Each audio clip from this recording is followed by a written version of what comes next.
सफलता के लिए जानिए श्री कृष्ण के ये 11 सूत्र। भगवान श्री कृष्ण के ये रहस्यमय सूत्र जिन्हें जानकर आपको लगेगा कि सच में ये बिल्कुल ही सच है। निश्चित ही उनके ये सूत्र आपके जीवन में बहुत काम आएंगे।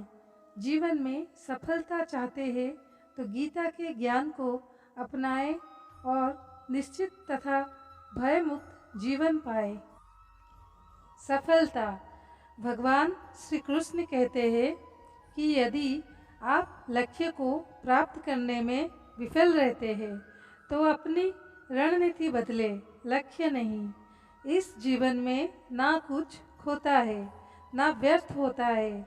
जो इस लोक में अपने काम की सफलता की कामना रखते हैं वे देवताओं की प्रार्थना करें। प्रसन्नता। श्री कृष्ण कहते हैं कि खुशी मन की एक अवस्था है जो बाहरी दुनिया से नहीं मिल सकती है। खुश रहने की एक ही कुंजी है, इच्छाओं में कमी। आत्मविनाश या नरक के 3 द्वार है, वासना, क्रोध और लोभ। क्रोध से भ्रम पैदा होता है, भ्रम से बुद्धि व्यग्र होती है। जब बुद्धि व्यग्र होती है तब तर्क नष्ट हो जाता है। जब तर्क नष्ट हो जाता है तब व्यक्ति का पतन हो जाता है। वो जो सभी इच्छाएं त्याग देता है और मैं और मेरा की लालसा और भावना से मुक्त हो जाता है, उसे शांति प्राप्त होती है। विश्वास क्या है? मनुष्य अपने विश्वास से निर्मित होता है। जैसा वो विश्वास करता है वैसा वो बन जाता है। व्यक्ति जो चाहे बन सकता है यदि वो विश्वास के साथ इच्छित वस्तु पर लगातार चिंतन करे। हर व्यक्ति का विश्वास उसकी प्रकृति के अनुसार होता है। विश्वास की शक्ति को पहचाने। मित्र और शत्रु दोनों है मन। जो मन को नियंत्रित नहीं करते उनके लिए वो शत्रु के समान कार्य करता है। मन की गतिविधियों, होश, श्वास और भावनाओं के माध्यम से भगवान की शक्ति सदा तुम्हारे साथ है और लगातार तुम्हें बस एक साधन की तरह प्रयोग करके सभी कार्य कर रही है। मन अशांत है और उसे नियंत्रित करना कठिन है, लेकिन अभ्यास से इसे बस में किया जा सकता है। सर्वोच्च शांति पाने के लिए हमें हमारे कर्मों के सभी परिणाम और लगाव को छोड़ देना चाहिए। केवल मन ही किसी का मित्र और शत्रु होता है। निर्भीक बनो, उससे मत डरो जो वास्तविक नहीं है। ना कभी था ना कभी होगा। जो वास्तविक है वो हमेशा था और उसे कभी नष्ट नहीं किया जा सकता। प्रबुद्ध व्यक्ति के लिए गंदगी का ढेर, पत्थर और सोना सभी समान है। संशय ना करो। सदैव संदेह करने वाले व्यक्ति के लिए प्रसन्नता ना इस लोक में है ना ही कहीं और। आत्मज्ञान की तलवार से काटकर अपने हृदय से अज्ञान के संदेह को अलग कर दो। अनुशासित रहो, उठो। संदेह, संशय, दुविधा या द्वंद्व में जीने वाले लोग ना तो इस लोक में सुख पाते हैं और ना ही परलोक में। उनका जीवन निर्णयहीन, दिशाहीन और भटकाव से भरा रहता है। आत्मा न जन्म लेती है और ना ही मरती है। जन्म लेने वाले के लिए मृत्यु उतनी ही निश्चित है जितनी कि मृत होने वाले के लिए जन्म लेना। इसलिए जो अपरिहार्य है उस पर शोक मत करो।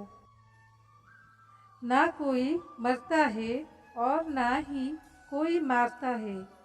सभी निमित्त मात्र है। सभी प्राणी जन्म से पहले बिना शरीर के थे। मरने के उपरांत वे बिन शरीर वाले हो जाएंगे। ये तो बीच में ही शरीर वाले देखे जाते हैं, फिर इनका शोक क्यों करते हो? ये आत्मा किसी काल में भी न जन्मती है और न मरती है, अथवा न ये आत्मा होकर के फिर होने वाली है, क्योंकि ये अजन्मी, नित्य, शाश्वत और पुरातन है। शरीर के नाश होने पर भी ये नष्ट नहीं होती है। कर्मवान बनो। निसंदेह कोई भी मनुष्य किसी भी काल में क्षण मात्र भी बिना कर्म किए नहीं रहता, क्योंकि सारा मनुष्य समुदाय प्रकृति जनित गुणों द्वारा परवश हुआ कर्म करने के लिए बाध्य किया जाता है। अपने अनिवार्य कार्य करो, क्योंकि वास्तव में कार्य करना निष्क्रियता से बेहतर है। अप्राकृतिक कर्म बहुत तनाव पैदा करता है। किसी और का काम पूर्णता से करने से कहीं अच्छा है कि अपना काम करे, भले ही उसे अपूर्णता से करना पड़े। बुद्धिमान व्यक्ति कामुक सुख में आनंद नहीं लेता। कर्मयोग वास्तव में एक परम रहस्य है। जो मेरे साथ है, मैं उनके साथ हूँ। संपूर्ण ब्रह्मांड मेरे ही अंदर है। मेरी इच्छा से ही ये फिर से प्रकट होता है और अंत में मेरी इच्छा से ही इसका अंत हो जाता है। मेरे लिए न कोई घृणित है न प्रिय, किंतु जो व्यक्ति भक्ति के साथ मेरी पूजा करते हैं वो मेरे साथ है और मैं भी उनके साथ हूँ। बुरे कर्म करने वाले सबसे नीच व्यक्ति जो राक्षसी प्रवृत्तियों से जुड़े हुए हैं और जिनकी बुद्धि माया ने हर ली है, वो मेरी पूजा या मुझे पाने का प्रयास नहीं करते। भगवान प्रत्येक वस्तु में है और सबके ऊपर भी।